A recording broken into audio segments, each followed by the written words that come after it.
Chances are, if you're watching this video, procrastination is a recurring problem in your life. In my case, most of my problems used to stem from procrastination. When you put off what you should be doing, all sorts of problems start to arise. Your productivity decreases, anxiety creeps into your life, and you begin to avoid responsibilities. Worst of all is the constant feeling that you're not doing what you should be. The Stoics were deeply concerned about procrastination. We have historical examples of philosophers like Seneca and Marcus Aurelius, who had many responsibilities in their lives and couldn't afford to procrastinate. It's not easy, as we often prefer instant gratification over exerting effort. Although I delve into this topic in depth in my video on discipline, I recommend you watch it after finishing this one, as discipline and overcoming procrastination are two tasks that complement each other. If you're watching this video, it's because you want to change, to start being productive, to take ownership of your mind and actions. Overcoming procrastination will also make you happier, as you'll feel at peace with yourself when you start acting responsibly.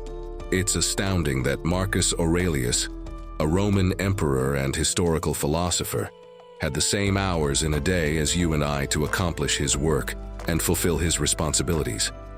How did he find time to be an emperor, govern the most extensive and powerful empire of antiquity, be a philosopher, writer, care for his wife, create laws, attend trials, lead armies, and guide the Roman people through overcoming a terrible plague, all while remaining just and avoiding vices or temptations that other emperors succumbed to?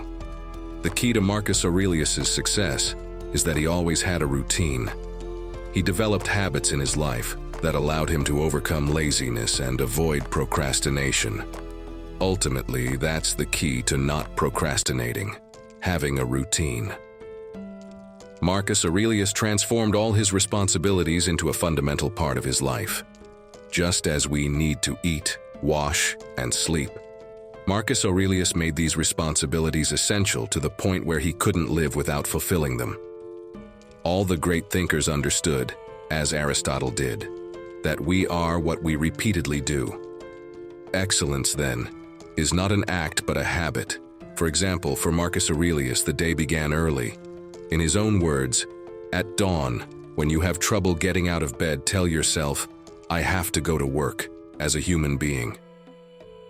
There was no time for him to linger in bed. He started the day by writing in his personal diary, dedicating a few minutes to jot down his thoughts and organize his mind, reminding himself of what was important. Then, he prepared to face his responsibilities and the people around him. He reminded himself that the people he would encounter that day would be disrespectful and ungrateful, trying to irritate and frustrate him. Marcus Aurelius knew he couldn't let these people affect his judgment and happiness. He was clear that he should act as he deemed right. After that, Marcus Aurelius would tackle his most important responsibilities first. I wanted to start with this. First, since you were rested and ready to work, focus on the task ahead. Act as if what you're doing is the most important thing, as Marcus Aurelius said in his meditations. As you can see from his routine, there's no room for procrastination. I'm sure you're wondering how you can act like Marcus Aurelius and overcome procrastination, how you can prepare mentally, and what habits you should follow.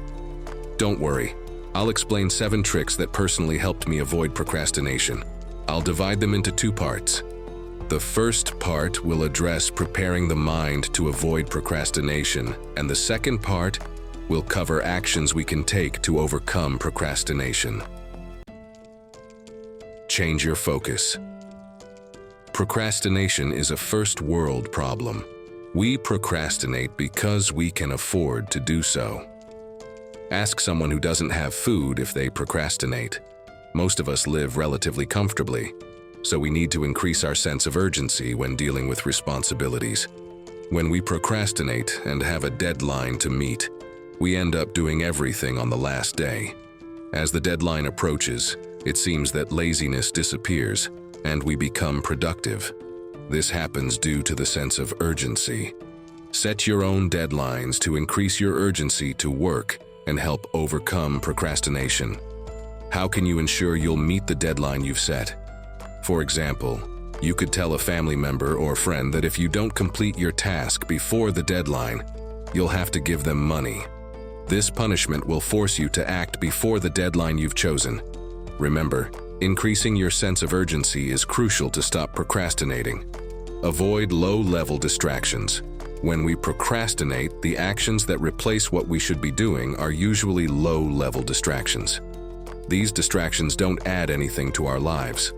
Also, you're not fully enjoying these distractions because deep down you know you should be doing something else. Therefore, besides not adding anything, you're also not fully enjoying these distractions. You wouldn't enjoy them more if you did them after completing your responsibilities. Change the order of actions. Work first, then have fun. Reorganize your responsibilities. There are tasks we need to complete that are difficult or time-consuming. These tasks can overwhelm us or make us anxious, leading to procrastination. What should we do? If I ask you if you can work for 5 hours without getting distracted, you probably can't. But you could work for an hour without distractions. It's more likely that you can do this, and you could even do it for 5 minutes. Everyone can work for 5 minutes straight.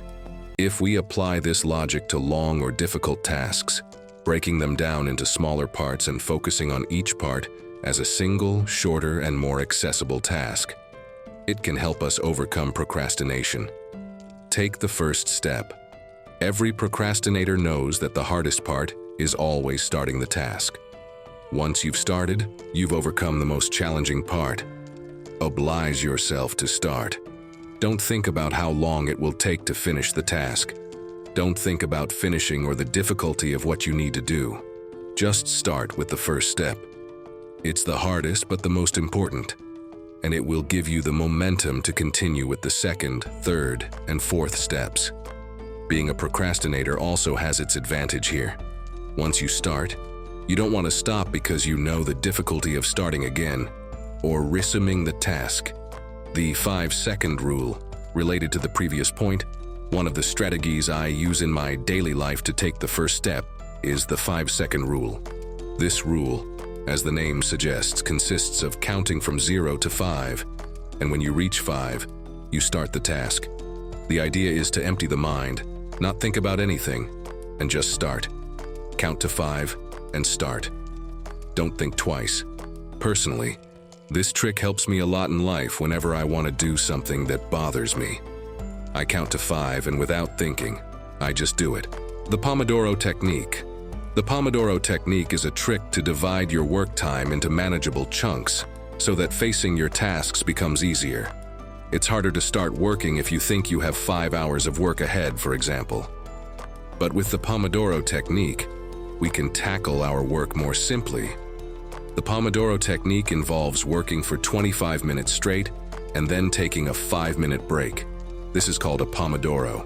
After 4 Pomodoros, take a 20-minute break and repeat the process. Everyone is capable of working for 25 minutes straight.